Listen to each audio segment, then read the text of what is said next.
Terhadap keinginan mereka, Sayyidina Umar mengatakan, haula'i hamko, mereka itu gending.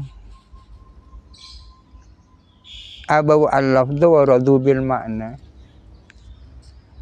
Abau al-isma wa radu bil makna. Mereka tidak mau terhadap namanya, bungkusnya, akan tetapi mau dengan isinya.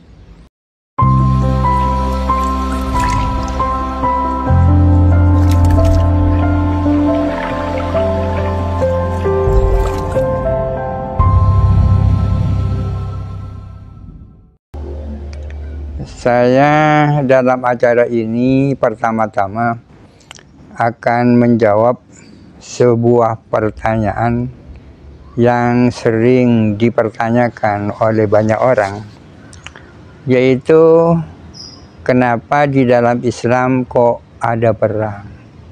Padahal sering disampaikan bahwa Islam adalah agama damai.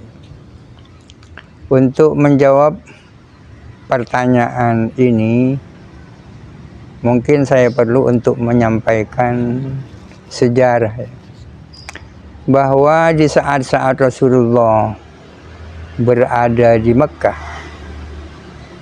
selama 13 tahun, terhitung sejak beliau diutus sampai beliau hijrah ke Madinah, beliau tidak diperkenankan atau tidak mendapatkan izin dari Allah Subhanahu wa Ta'ala untuk berperang melawan orang-orang kafir Quraisy.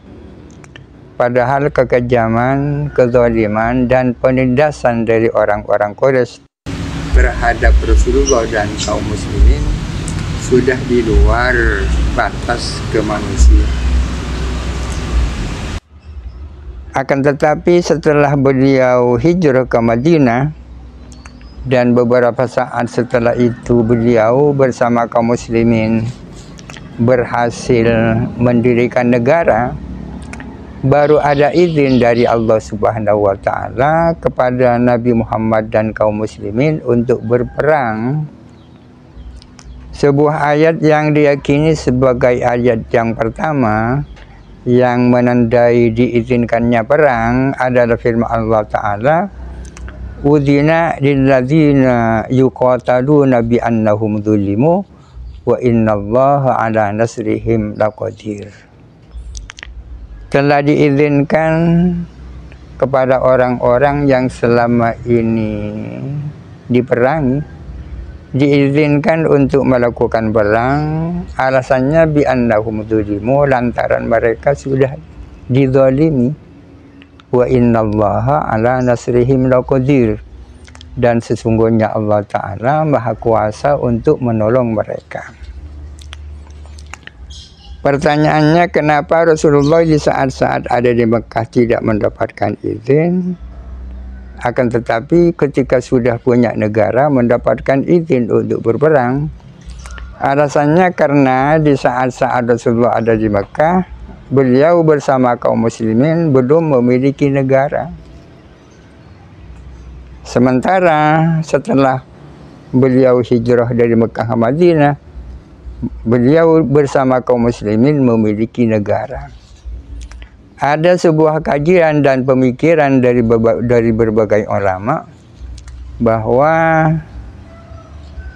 perang diperkenankan untuk dijalankan oleh umat Islam dalam rangka untuk mempertahankan apa yang ada, diddifa'i 'anil mawjud, untuk mempertahankan apa yang sudah ada. Yang dimaksud sudah ada ini adalah negara. La diijadi ma lam yujad, bukan untuk mewujudkan sesuatu yang belum ada. Terbentuklah negara Madinah. Negara Madinah dibangun oleh Rasulullah bersama kaum muslimin. Akan tetapi Rasulullah memperkenankan pengikut agama lain, khususnya orang-orang Yahudi dan Nasrani, untuk bersama-sama kaum muslimin tinggal di Mekah, tinggal di kota Madinah atau di negara Madinah.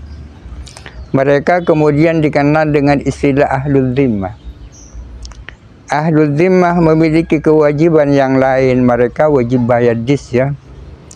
Ada pertanyaan, kenapa Ahlul Zimmah wajib membayar jizyah?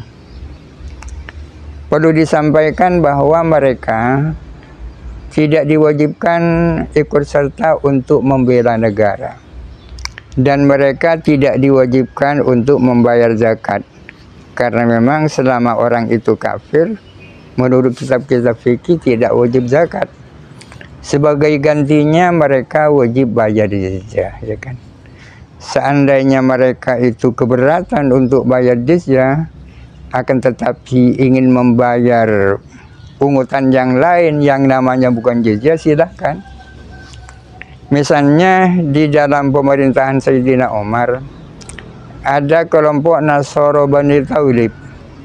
Mereka keberatan untuk membayar jizyah kalau tetap atas nama jizyah, karena menurut mereka istilah jizyah ini adalah istilah yang kurang memberikan kehormatan.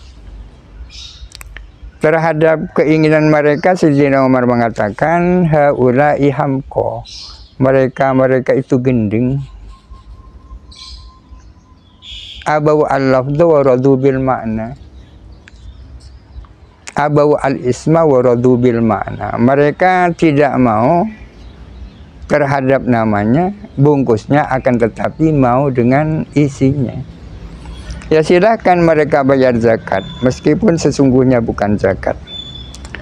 Oleh karena itu, kalau selama ini ada anggapan bahwa di negara Islam ada diskriminasi di antara para warganya, seolah-olah ada warga negara kelas 1 dan ada warga negara kelas 2, sesungguhnya anggapan itu tidak benar. Para hadirin sekalian, dari cerita itu kita bisa menyimpulkan bahwa alangkah pentingnya negara bagi kaum muslimin. Alangkah pentingnya, sehingga perang yang sudah barang tentu merupakan sebuah kekerasan diizinkan dalam rangka untuk mempertahankan negara. Meskipun negara itu sangat penting, akan tetapi negara sesungguhnya bukan tujuan, akan tetapi hanya merupakan sarana untuk mencapai tujuan. Jadi ad-daulatu laysat maqsidan minal maqasid, bal hiya wasilatun minal wasail. Negara itu bukanlah tujuan, melainkan sebuah instrumen untuk mencapai tujuan. Kira-kira apa tujuannya nanti akan dijelaskan di belakang.